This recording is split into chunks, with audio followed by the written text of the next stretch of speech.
छठ पूजा एक ऐसा पर्व है जो हमें सबको भगवान सूर्य देव की वो ऊर्जा, कृपा और शांति प्रदान करता है जिसका कोई अन्य विकल्प नहीं है।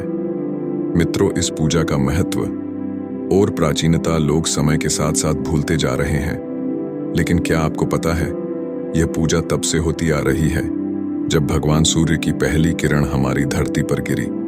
प्रजापति दक्ष से लेकर भगवान श्री राम, संघ माता श्री सीता व उनके पिता और उनके सभी सूर्यवंशी पूर्वज तक इस दिन भगवान सूर्य की विशेष रूप से पूजा कर त्योहार मनाया करते थे।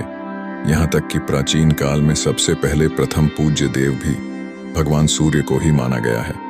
सभी, चाहे देव हो या मनुष्य, प्रतिदिन सूर्य उदय के समय भगवान सूर्य को जल चढ़ाकर उन्हें नमन व उनकी पूजा किया करते थे। और ऐसा करने के बाद ही मंदिर आदि में अन्य देवी देवताओं या भगवान की पूजा की जाती है। यहाँ तक कि आज भी सनातन धर्म का यह वास्तविक ज्ञान रखने वाले लोगों द्वारा ऐसा किया जाता है। सभी देवों में सूर्य देव ही है, जिन्हें तीनों भगवान ब्रह्मा, विष्णु और महादेव के बाद सबसे पहले एक भगवान का स्थान दिया गया है, क्योंकि उन्हें हमारे इस भौतिक जगत में भगवान नारायण का ही एक अंश माना जाता है। इसलिए उन्हें भगवान श्री सूर्य नारायण के नाम से भी संबोधित किया जाता है। उनके बाद कई देवों को अलग अलग परंपराओं और मान्यताओं के अनुसार प्रथम पूज्य देव मानकर उनकी पूजा की जाने लगी, क्योंकि भगवान सूर्य को देव की जगह एक भगवान का स्थान प्राप्त है। लेकिन वर्तमान समय में यह ज्ञान केवल कुछ ही लोगों तक सीमित रह गया है, क्योंकि लोगों ने ऐसी मानसिकता बना ली है कि सबसे अधिक शक्तिवान ही सबसे अधिक योग्य है, और इसी चक्कर में लोग अन्य देवी देवताओं और भगवानों की महिमा और महत्व को भूलते जा रहे हैं। जबकि शक्ति की बात की जाए तो भी महावीर हनुमान जी के बारे में कौन नहीं जानता। फिर भी वह भी भगवान सूर्य देव को जल चढ़ाते थे। यहाँ तक कि भगवान श्री राम के ही साथ वह भी छठ पूजा के पर्व में भाग लिया करते थे, और सूर्य भगवान ही उनके गुरु भी थे। क्या आपको पता है, जब हनुमान जी बचपन में भगवान सूर्य को फल समझकर खाए, तब भी उन्होंने एक बालक पर प्रहार करना उचित नहीं समझा। शक्ति होने पर भी ऐसा धैर्य रखना जो कि कोई अन्य देवता नहीं कर सकता था, यही उन्हें सबसे अलग और महान बनाता है।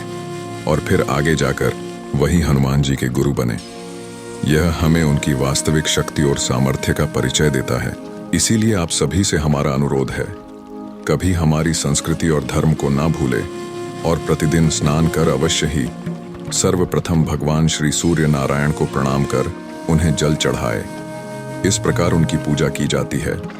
इसका इतना अधिक महत्व है कि सूर्य पुत्र कर्ण जैसे वीर योद्धा भी ऐसा प्रतिदिन करते थे। तो आप अनुमान लगा सकते हैं, यह कोई साधारण पूजा या क्रिया नहीं है।